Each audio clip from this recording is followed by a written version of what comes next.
ونستغفره ونستهديه ونعوذ بالله من شرور أنفسنا ومن سيئات أعمالنا من يهده الله فلا مضل له ومن يضلل فلا هادي له وأشهد أن لا إله إلا الله وحده لا شريك له وأشهد أن محمدا عبده ورسوله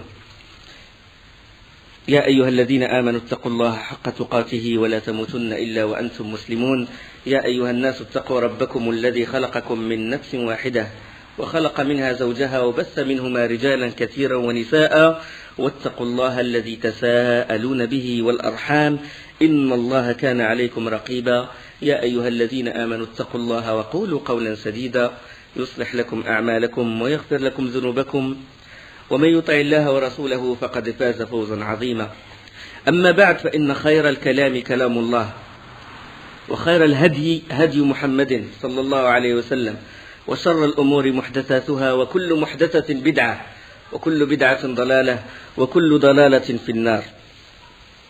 Juste après Uhud, certaines tribus qui sont étroitement liées à Quraysh veulent profiter de l'état d'incapacité des musulmans.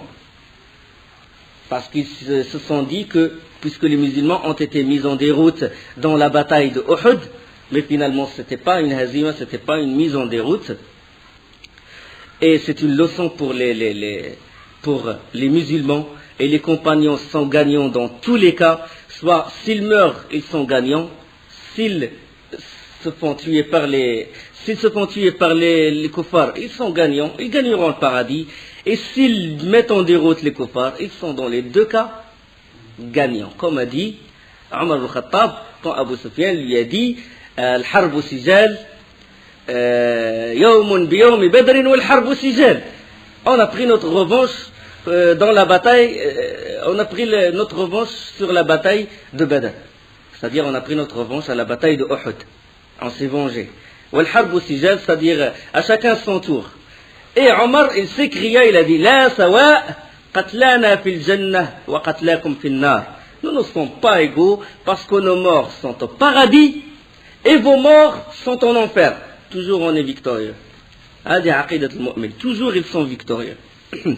Donc parmi ces tribus qui se sont dressées, qui veulent profiter de l'occasion, ils se sont dit que peut-être les musulmans sont en état de faiblesse maintenant qu'ils ont été mis en déroute dans la bataille de Uhud.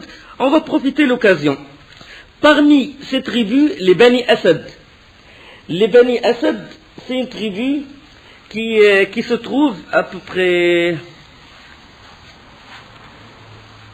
proche de Médine, au sud de Médine. Les Bani Asad, enfin, ils se trouvent à Najd. Najd, c'est une grande plateforme qui se trouve le nord, le sud, il se trouve à l'est de Médine, à l'est, dans la région de Najd. Hein? Là où il y a les tribus de Ratafan, de Bani Amir, c'est à l'est de Médine, Les Bani Asad. Ils commencèrent à se préparer, et avec leur tête, Tolayha ibn Khuwaylid al-Usdi. On va parler, Inch'Allah, Tolayha, c'est celui qui a prétendu être un prophète. Parce qu'il y a Tolayha, il y a l'Aswad al-Unsi, ça c'est après, il y a celui qui fait partie de Bani Hanifa, comment il s'appelle, celui qui s'est prétendu, Musaylima al-Kazzab, il a été combattu par Abu Bakr radiyallahu anhu. Tolayha aussi s'est prétendu être prophète et il a été combattu à l'époque de Abu Bakr radiyallahu anhu, mais après il s'est converti. C'est Khalid ibn Walid qui l'a combattu et il s'est converti à l'islam. Il a renoncé à cette prophétie qu'il a prétendue et il s'est converti à l'islam. Tolayha ibn Khuwaylid al-Usdi. Alors là, un homme de Bani Asad, de la tribu de Bani Asad, il informa le prophète sallallahu alayhi wa sallam de ce que préparaient les Bani Asad et il envoyait directement un corps expéditionnaire sous le commandement de Abu Salama radiyallahu anhu. On sait qu'Abu Salama, le mari de Salama, qui ont fait la première émigration c'était vers où? Vers l'Abyssinie. Quand les compagnons ont été séquestrés, ceux qui n'ont pas pu tenir le coup, ceux qui n'avaient personne pour les protéger, ils avaient émigré vers l'Abyssinie. Abu Salama, il faisait partie d'eux, mais il est revenu et il a émigré avec le prophète sallallahu alayhi wa sallam à Médine. Le prophète sallallahu alayhi wa sallam l'envoya et Abu Salama est surpris en train de comploter. Il est rentré dans la région de la tribu de Bani Asad et quand ils ont vu Abu Salama avec toute une expédition avec lui, avec toute une armée, ils ont pris la fuite. Ils ont laissé leur bétail, leurs troupeaux, leurs biens, tous leurs biens. Et Abu Salama n'a fait que prendre tout ça et il a ramené tout ça au prophète sallallahu alayhi wa sallam. Subhanallah, comment Allah subhanahu wa ta'ala a jeté la frayeur dans le cœur, l'effroi dans le cœur des mécréants. Alors, l'une des armes du prophète sallallahu alayhi wa sallam, c'est l'effroi. Allah, il m'a donné la victoire par une arme c'est l'effroi, la frayeur. Il jette l'effroi dans le cœur des ennemis. Ils prirent, comme j'ai dit, ils prirent la fuite et laissant tous leurs biens, leur bétail. Et là, Abu Salama, il regagnait Médine avec un vaste troupeau de chameaux et avec 3 esclaves. Et cette expédition, il avait rempli son principal objectif, c'était quoi? C'était de montrer que les musulmans, ils ont toujours la force, ils peuvent toujours combattre, ils tiennent toujours le coup. À la même époque, parvint la nouvelle d'un autre raid dont l'origine se situait plus au sud. Plus au sud, c'est la tribu de Hudayl, qui se prépara aussi pour conquérir Médine. À leur tête, un homme qui s'appelle Khalid ibn Sufyan ibn Nabih al-Hudali. Et cet homme-là, il est très redoutable, et toute sa tribu, il le craint, et il commença à réunir les autres tribus pour attaquer Médine. Et si les musulmans se débarrassaient de cet homme-là, il n'y aura aucun danger contre Médine. Et le prophète sallallahu alayhi wa sallam, il engagea Abdullah ibn Unais, un vrai combattant qui est très habile et très rusé. Il l'engagea. Il lui a dit, je vais t'envoyer à la tribu de Hudayl, tu vas me débarrasser de cet homme. Comme ça, on épargnera, on évitera que le sang coule. Et Abdullah ibn Unais, il a dit, oh, envoyé d'Allah, cet homme, je ne le connais pas.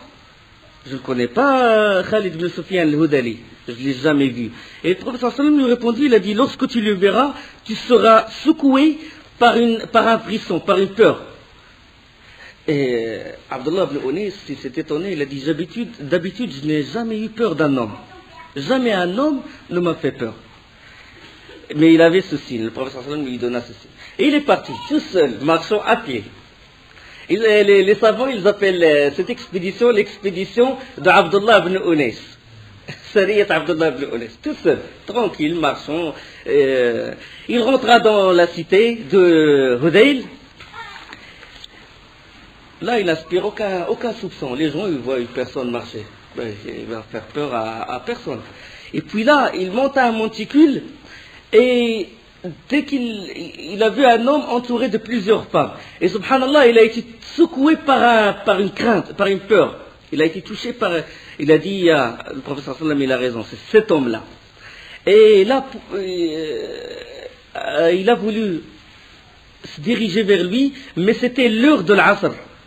C'était l'heure de l'Asr, il s'est dit, bon, si je fais la prière de l'Asr, il se peut qu'il part et qu'il me devance et que je le retrouve plus. Et si je fonce vers lui et que je me dispute avec lui pour le tuer, qu'il risque que le temps va passer, que je raterai l'Asr, qu'est-ce que je vais faire? Bon, et qu'est-ce qu'il a fait après? Après réflexion, il a fait la prière de l'Asr en marchant. C'est ce qu'on appelle salat talib wal matloub. Et quand on est dans des situations comme ça, il est autorisé de faire la prière en marchant. Il a fait la prière en marchant. Bon, la personne, l'homme est entouré de ses femmes, il commence à discuter avec lui. La première chose qu'il lui a dit, Khalid ibn Sufyan, il lui a dit, de quelle tribu appartiens-tu? C'est la première question que pose. Il a dit de Roza'a. Et ça, c'est par intelligence de Abdullah ibn Unais. Parce que les Khuza'it, la tribu de Khuza'a, ceux qui sont à l'extérieur de la tribu, ils les appellent Khuza'a avec Kha. Mais les gens de la tribu de Khuza'a, ils ne se nomment pas Khuza'a, ils se nomment Roza'a. Ils utilisent la lettre Ra. Ça pour vraiment convaincre pour convaincre Khalid ibn Sufyan al-Hudali qu'il fait vraiment partie de cette tribu. Parce que cette tribu, il a voulu s'allier avec lui pour combattre le prophète sallallahu alayhi wa sallam. Il a dit, j'ai entendu parler que tu réunissais les gens, que tu dressais les gens contre le prophète, contre Mohammed, tu veux le combattre, et je veux être avec toi.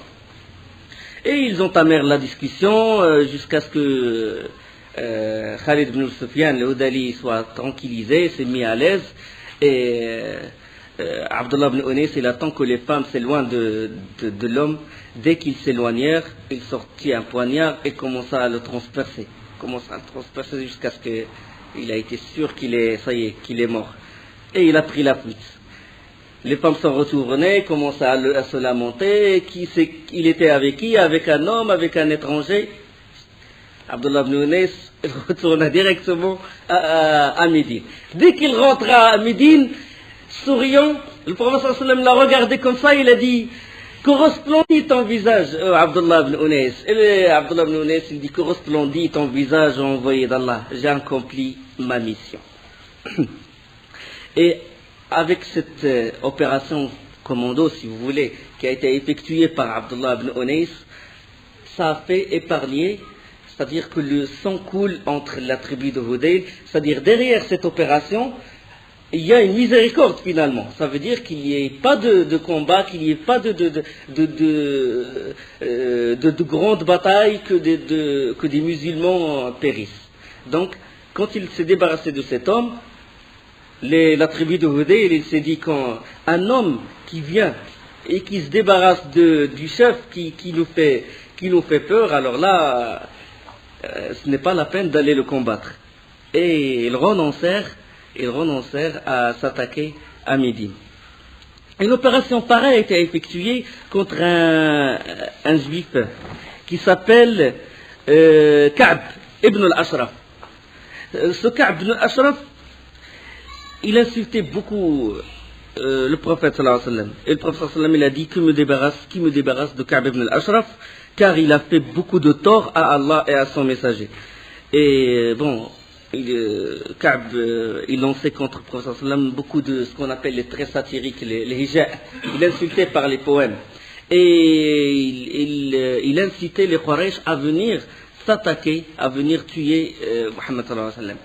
Et le prophète sallallahu alayhi wa sallam, il engagea un homme pour aller se débarrasser de lui. Et cet homme, il s'appelle Muhammad ibn Maslama. À propos de cet homme-là, à propos de Ka'b ibn al-Ashraf, à propos des juifs et des associateurs qui disent du mal, qui insultent le prophète sallallahu alayhi wa sallam, qui insultent Allah et qui, comme j'ai dit, qui font des traits satiriques contre le prophète sallallahu alayhi wa sallam, Allah, il révéla la tublawunna fi amwalikum wa anfusikum wa la tasma'unna min alladhina utul kitaba min qablikum wa min alladhina ashraku adan kathira wa in tasbiru wa tattaqu fa inna dhalika min azmi al-umur. Certes, vous serez éprouvés dans vos biens et vos personnes, et certes, vous entendrez de la part de ceux à qui le livre a été donné avant vous, et de la part des associateurs, beaucoup de propos désagréables, mais si vous êtes endurants et pieux, voilà bien la meilleure résolution à prendre. Dans Surat Al-Imran, la fin de Surat Al-Imran, dans un autre verset, Allah subhanahu wa ta'ala dit nombre de gens de livres ود كثير من أهل الكتاب لو يردونكم من بعد إيمانكم كفارا حسدا من عند أنفسهم من بعد ما تبين لهم الحق فاعفوا واصفحوا حتى يأتي الله بأمره إن الله على كل شيء قدير. Nombre de gens du livre aimeraient par jalousie de leur part pouvoir vous rendre mécréants après que vous ayez cru et après que la vérité s'est manifestée à eux. pardonner et oublier jusqu'à ce qu'Allah fasse venir son commandement. Allah est très certainement omnipotent. Le prophète sallallahu alayhi wa sallam, il a pardonné. Il a pardonné plusieurs fois. Mais Ka'b ibn al-Ashraf, il insista toujours à insulter le prophète sallallahu alayhi wa sallam. Et là, selon un hadith de Ka'b ibn Malik, le prophète sallallahu alayhi wa sallam, il engagea Mohammed ibn Maslama qui alla se débarrasser de cet homme. Le hadith, si vous voulez, il se trouve dans Fath al-Bari, volume 7, page 337. Il se trouve dans le Bukhari, dans Kitab al-Maghazi, le numéro de hadith 4037. Il se trouve dans Sahih Muslim, il se trouve dans Sunan Abu Daoud. Donc, c'était les deux opérations qui ont été individuelles, si vous voulez, qui ont été effectuées par les compagnons radiyallahu anhum. Pendant ce temps-là, Amr ibn al-As, il était encore mécréant. Alors il partit pour un commerce vers l'Abyssinie. On sait qu'il y a encore d'autres compagnons qui sont restés en Abyssinie sous la tutelle du Négus. On sait que Najashi, il a embrassé l'islam. Vous vous rappelez de ça? Quand même comment on appelle ça, les évêques et tout l'entourage commencèrent à se dresser contre lui quand il a confirmé ce qu'a dit Ja'far ibn Abi Talib radiyallahu anhu, quand il lui récita les versets de Surat Maryam et que Isa alayhi salam est fils de Marie, n'est qu'un prophète, il n'est pas le troisième des trois, il n'est pas le fils de Dieu, et que Najashi, il confirma ce qu'il a dit. Les évêques commencèrent à se dresser contre lui, puis ils allèrent le voir et lui dire on a vu que tu disais quelque chose qui contredit notre religion, contredit le christianisme, etc. Il a dit que professez-vous à propos de Isa? Il a dit nous on croit que c'est le fils de Dieu. Il a dit moi je crois en ceci. Et il avait le parchemin, il avait le Coran, des feuillets que lui donnait Ja'far radiyallahu anhu. Il avait des feuillets du Coran, il les cachait comme ça derrière sa tunique. Il a dit moi je suis sur ceci, c'est-à-dire je suis sur le Coran, pas sur ce que vous dites. Ça c'est, il a dit je suis sur ceci, ça veut dire sur le Coran. Et là il a fait ça, il calma l'atmosphère, la tension des évêques. Il a embrassé l'islam. Amr ibn al-As n'a pas encore embrassé l'islam. Il a fait les Arabes, ils font d'habitude le commerce, soit vers Cham ou Yémen, des fois vers l'Abyssinie. Il est allé voir le Négus, Amr ibn al-As. Et pendant ce temps-là, le prophète sallallahu alayhi wa sallam, il envoya un compagnon qui s'appelle Amr ibn Umayya ad-Dumri. Il l'envoya pourquoi? Il l'envoya en Abyssinie pour demander au mariage Habiba radiyallahu anha, bint Abi Sufyan. Abu Sufyan est encore mécréant. Il n'a pas encore embrassé l'islam. Et sa fille, elle a embrassé l'islam, elle fait partie de ceux qui ont émigré vers l'Abyssinie, de la Mecque à l'Abyssinie. Pour demander, il envoya Amr ibn Umayya ad-Dumri pour demander Habiba au mariage. Elle était mariée avant avec Ubaydullah ibn Jahsh, mais certaines versions, ils ont dit que Ubaydullah ibn Jahsh, il a apostasié la religion de l'islam, il a embrassé le christianisme. D'autres versions qu'il est mort. On ne sait pas laquelle qui est authentique. De toute façon, le prophète sallallahu alayhi wa sallam, il envoya Amr ibn Umayya ad-Dumri pour demander Habiba au mariage. Amr ibn al-As, quand il a vu Amr ibn Umayya ad-Dumri, là, quand il l'a vu, et vu les dissensions la récente bataille de Uhud entre les Quraysh et les compagnons, il a voulu profiter de l'occasion. Il a voulu le prendre comme prisonnier. Il ramena beaucoup de cadeaux au Négus. On sait que le Négus, il aime beaucoup les potanés. Et il lui donna beaucoup de cadeaux au Négus. Puis il dit au Négus, si tu veux vraiment me récompenser, livre-moi cet homme, Amr ibn Umayya. Livre-moi cet homme pour que je l'emmène à la Mecque. Comme ça pour me venger. Et alors là, le Négus, il s'est mis en colère. Il a dit, comment? Il a dit, est-ce que tu es fou? Tu as perdu la raison? Tu veux que je te livre un messager qui vient d'un autre messager qui reçoit le message d'Allah. C'est un messager du prophète, d'un prophète. Et il commence à expliquer à Amr ibn al-As, il commence à lui expliquer l'islam, la prophétie, les livres. Subhanallah, le négus qui n'est pas un arabe et un abyssin, il commence à faire da'wa à Amr ibn al-As qui est un pur Qurayshite et qui est un pur arabe, et il commence à lui prêcher, à lui montrer, à lui réciter, lui citer les enseignements de l'islam, la prophétie. Et subhanallah, le cœur d'Amr ibn al-As il fut ouvert à l'islam. Et il s'est converti, il ne s'est pas converti directement, mais il a été touché par les propos du négus. Et là, bien sûr, le mariage a eu lieu, et c'est le négus qui a célébré le mariage, et c'est lui qui a fixé la dot de Habiba, 4000 dirhams, et Khalid ibn Saïd ibn al-As, il fut le tuteur de Habiba, le wali. Et le qadi, c'était le négus, Najashi, et Amr ibn Umayya al-Dumri, c'était Wakil. Il remplace le prophète sallallahu alayhi wa sallam. Il organisa un festin pour l'occasion, Najashi.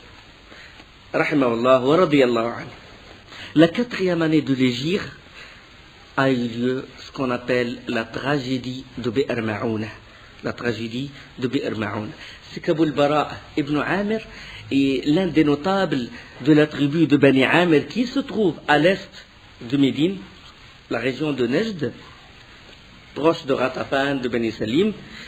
Et cet homme-là, qui s'appelle Abul Bara ibn Amir, on l'appelle aussi, on le surnomme le manieur de lance. Mula'ib al-Asinna. Il maniait très bien les lances. Il vint à Médine et il rencontra le prophète sallallahu alayhi wa sallam. Et le prophète sallallahu alayhi wa sallam lui exposa l'islam et il l'invita à l'embrasser. Mais Abul Bara ibn Amir, il n'y rentra pas, mais il montra ou il laisse voir qu'il n'est pas hostile à l'islam. Et puis il dit au prophète sallallahu alayhi wa sallam, il dit, que n'en vois-tu pas aux gens de Najd, quelques-uns de tes compagnons pour y faire connaître l'islam, pour enseigner l'islam aux gens. Il a dit, je suis d'avis que les gens répondront à ton appel. Bien que moi, je n'étais pas enthousiaste, mais c'est une bonne chose. Tu peux envoyer les compagnons pour enseigner aux gens de Najd, de Bani Amr, l'islam. Et le prophète sallallahu alayhi wa sallam, il a dit, je crains les gens de Najd, parce qu'il y avait Ratafan et Bani Salim qui étaient des ennemis des musulmans. Il a dit, je crains ces gens-là, parce qu'ils risquent de les intercepter en mi-chemin et les tuer. Et là, Abul Bara ibn Amir, il a dit, moi je me porte garant. Moi, je suis leur protecteur. Ils sont sous mon jiwar, ils sont sous ma protection. Puisque lui, c'est le notable de la tribu de Bani Amir.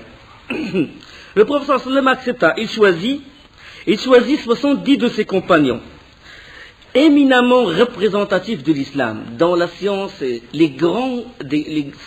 des grands savants parmi les compagnons. C'est ce qu'on appelle le Qurra, parmi lesquels Amir ibn Fuhayra. Amir ibn Fuhayra, on a parlé de son histoire lors de l'immigration. C'est lui qui était l'esclave qui a été affranchi de Abu Bakr. C'est lui qui gardait le troupeau de moutons de Abu Bakr. De même, Urwa ibn Asma ibn Salt et d'autres. Alors, ils marchèrent jusqu'à une région qui s'appelle Bi'r Ma'ouna. Bi'r, ça veut dire puits de Ma'ouna. Situé à mi-chemin entre les Bani Amir et les Bani Sulaym, entre deux tribus. Les Bani Sulaym et les Bani Amir, et entre les deux, il y a les puits de Ma'ouna. Alors là, ils descendirent, ils campèrent près du puits, c'est un point d'eau, donc pour profiter de l'eau.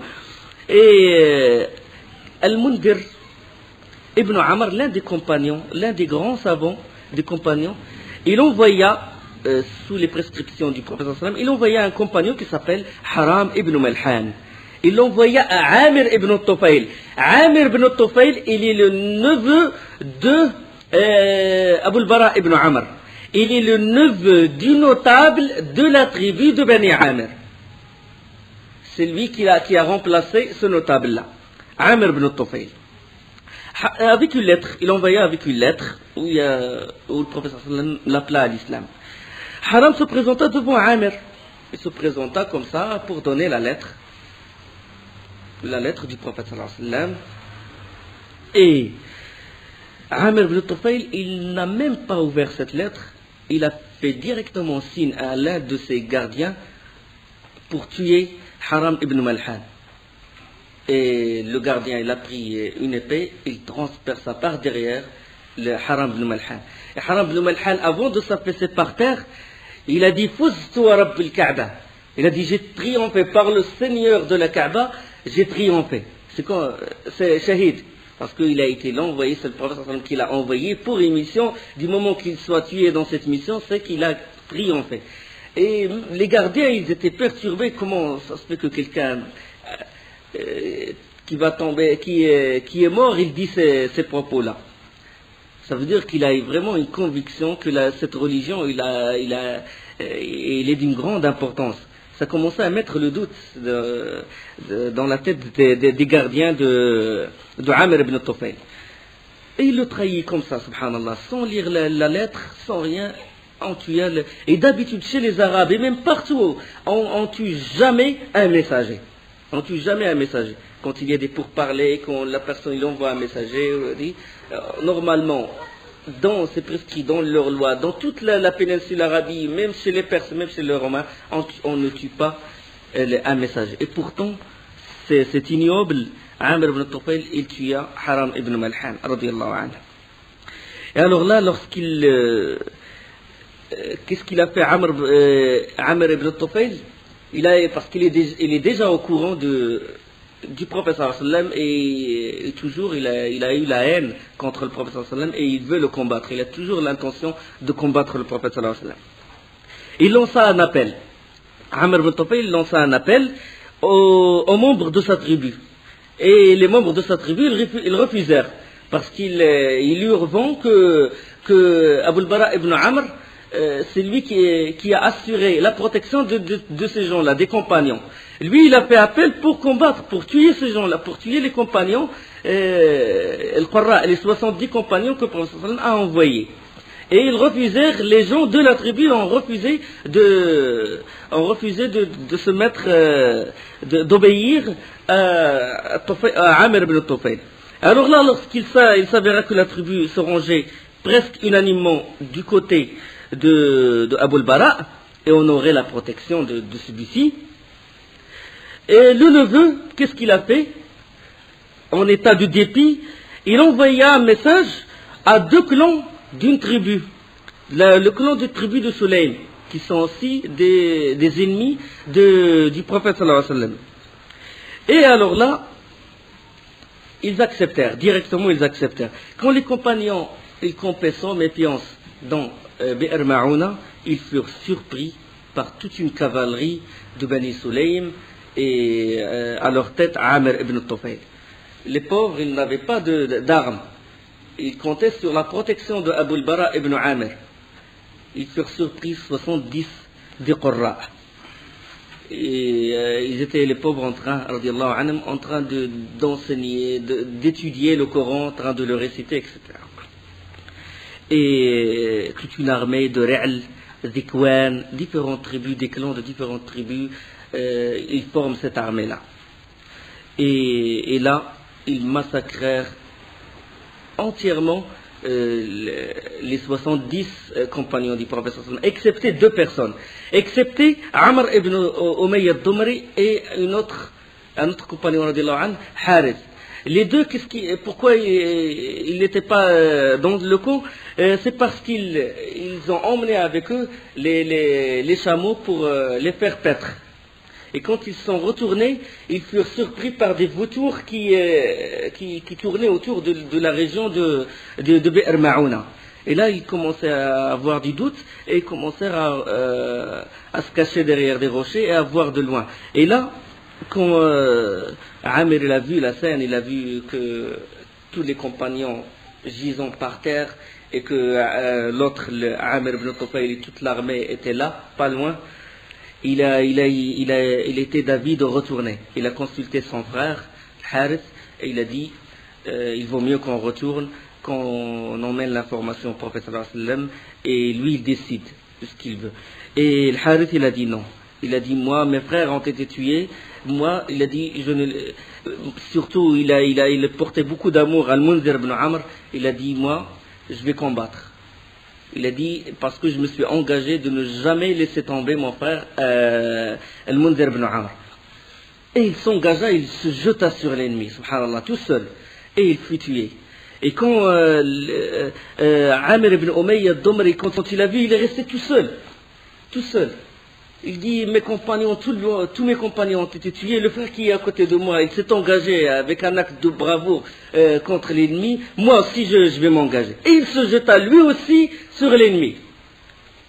Toute une cavalerie.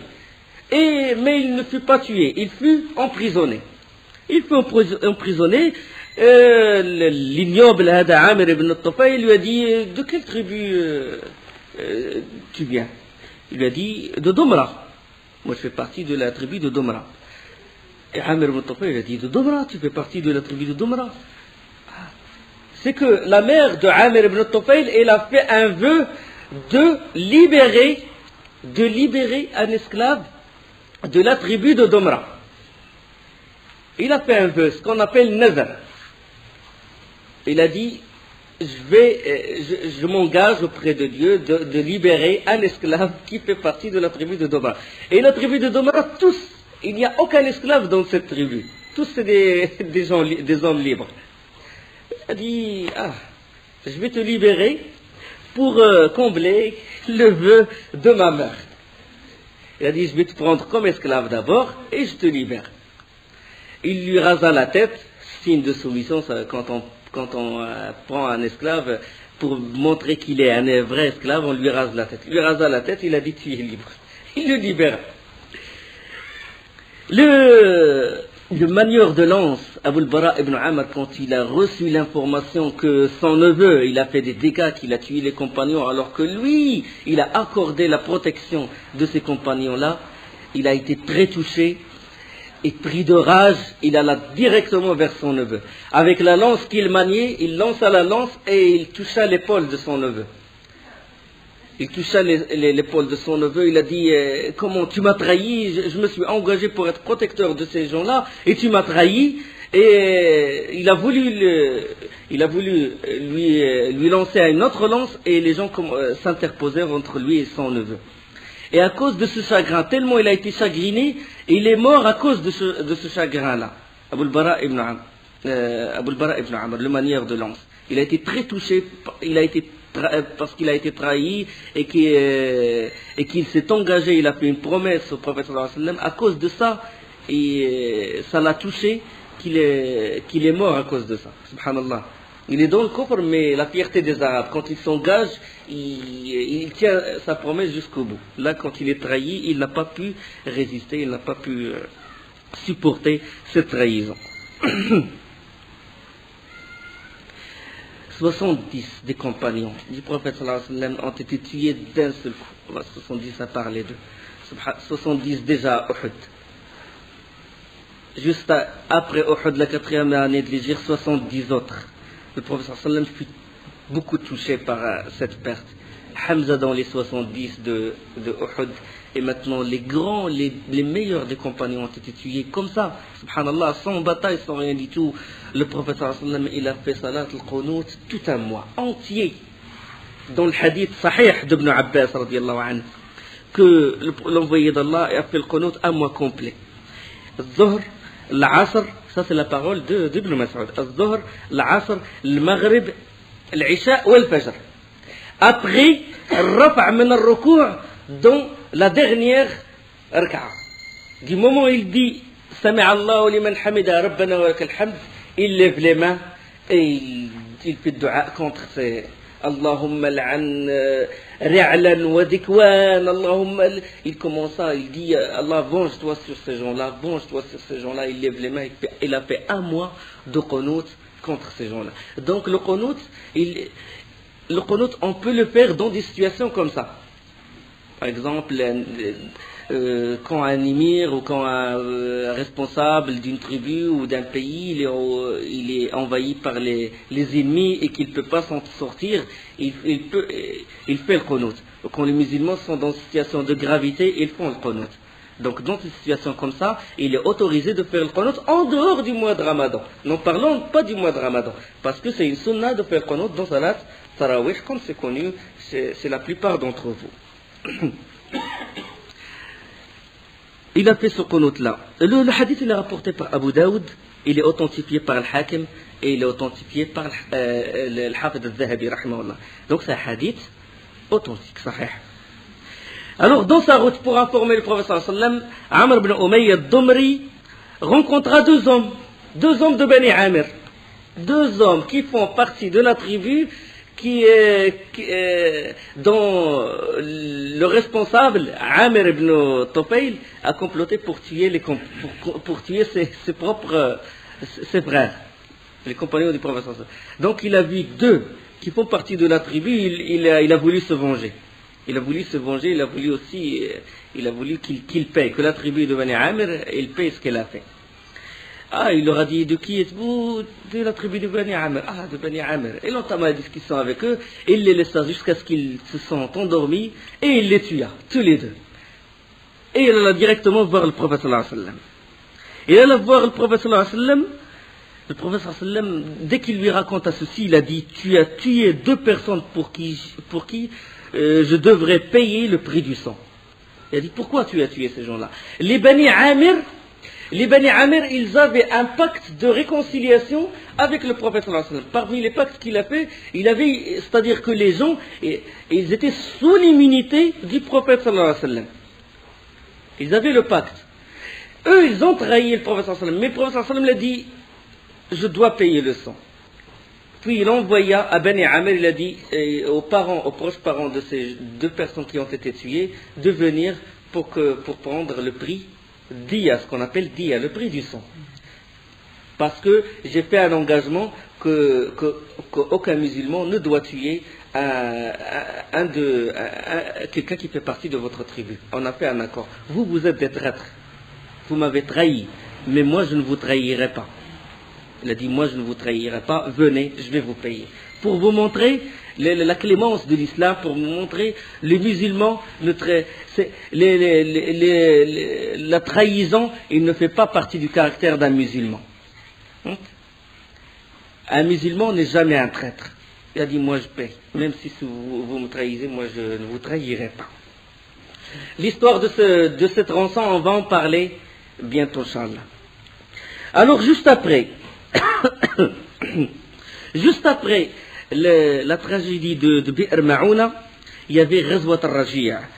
Et on sait que beaucoup de tribus, maintenant, toutes les tribus, ils se préparèrent pour attaquer les Médine. Se manifestèrent et se réunissaient et s'alliaient entre eux pour combattre le prophète sallallahu alayhi wa sallam. Juste après, et ceci après Uhud. Ils se sont dit, bon, ils étaient affaiblis par la bataille de Uhud, on doit profiter de l'occasion. Parmi les tribus ennemies de l'islam, deux petites tribus.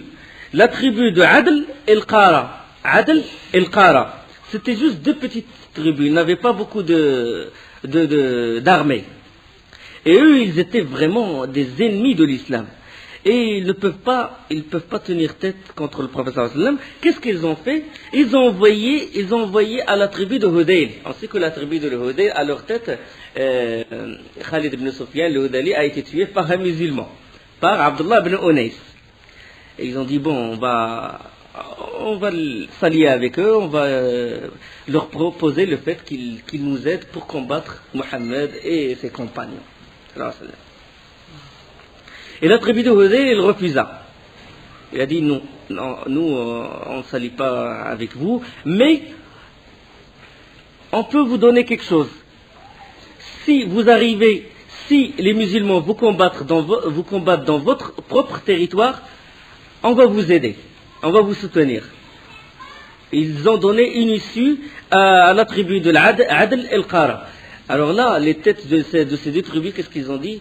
Ils ont dit, bon, il faut trouver une solution pour inciter les musulmans à venir jusqu'à chez nous. Comme ça, on appelle les tribus de Hudayl, ils vont nous aider, ils vont anéantir les musulmans. Et pour cela, qu'est-ce qu'ils ont fait? Ils envoyèrent une délégation au prophète sallallahu alayhi wa sallam, une délégation à Médine. Et ils ont fait croire qu'ils sont des musulmans. Ils ont prié avec les musulmans, ils ont montré qu'ils sont des vrais musulmans. Et il dit au prophète sallallahu alayhi wa sallam, il dit, si tu envoies avec nous des gens qui peuvent enseigner l'islam, maintenant ils veulent utiliser, ils veulent trahir, ils veulent ruser pour combattre le prophète sallallahu alayhi wa sallam. Il dit, ils ont dit au prophète sallallahu alayhi wa sallam, tu peux envoyer une partie de vos compagnons pour nous enseigner le Coran, pour nous apprendre l'islam, etc. Et le prophète sallallahu alayhi wa sallam, il espère de tout son cœur que cette tribu rentre à l'islam. Et il envoya 10 hommes. 10 hommes à leur tête, Asim ibn Thabit al-Ansari, radiyallahu anhu. Et parmi lesquels aussi Martad ibn Abi Martad al-Ghanawi et Khubayb aussi, et d'autres.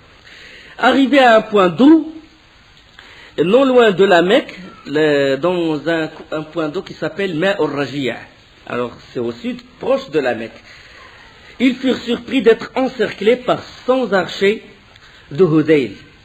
Les Adl el-Qara, il a fait ramener les 10 hommes, les 10 compagnons du prophète sallallahu alayhi wa sallam jusqu'à Ma' al-Raji'a, jusqu'à les faire rentrer dans leur propre territoire. Et là, ils appelèrent directement l'armée de Hudayl qui est intervenue avec 100 archers. Alors là, il y avait Asim à leur tête, et quand ils furent entourés, les 10 compagnons de l'Anne, ils furent entourés par les 10 archers. Quand ils furent entourés, la tribu de Hudayl, il a dit, nous, on ne va pas vous tuer. Livrez-vous sans combat.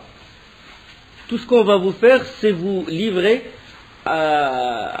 aux Mecquois, aux gens, aux Quraysh, aux gens de la Mecque, pour vous échanger. En échange, on va prendre des prisonniers qu'on avait à la Mecque. C'est-à-dire, on va vous remplacer par, on va vous donner aux Mecquois, et eux, en échange, ils nous donneront nos propres prisonniers. C'est des prisonniers qui ont été emprisonnés lors des batailles tribales ou des guerres tribales qui ont eu lieu entre Hudayl et Quraysh. Et alors là, Asim ibn Thabit, il a dit, il s'est adressé à ses frères, il a dit, ô peuple, quant à moi, je ne me mettrai pas à l'abri de la promesse d'un kafir, d'un mécréant. Là, je me suis engagé devant Allah de jamais me rabaisser devant un mécréant. Je vais combattre jusqu'à la mort. Et là, Asim, il refusa de se livrer et il les combattit. Il a pris son épée et ils le tuèrent. Et ils tuèrent d'autres compagnons qui refusèrent de se livrer. Quant à Khubayb, Zayd ibn Dathina et un troisième compagnon, ils se sont livrés. Ils se sont livrés à la tribu de Hudayl. Mais quand ils se saisirent de ces 3 prisonniers, Khubayb et Zayd, et la troisième personne, ils s'apprêtaient à les ligoter. Et puis le troisième, il a dit, j'ai eu en mes frères une vraie leçon. Je ne vais pas me livrer moi aussi. Et il commença à se débattre. Eux, ils le traînent par force. Et lui, il refuse jusqu'à ce qu'il fût tué lui aussi. Il fut tué lui aussi. Et les 2 prisonniers, Zayd et Asim ibn Thabit, et l'autre prisonnier qui est Khubayb, ont été livrés au Quraysh. Et la suite, Inch'Allah, bientôt. Subhanakallahum bihamdik. أشهد أن لا إله إلا أنت أستغفرك وأتوب إليك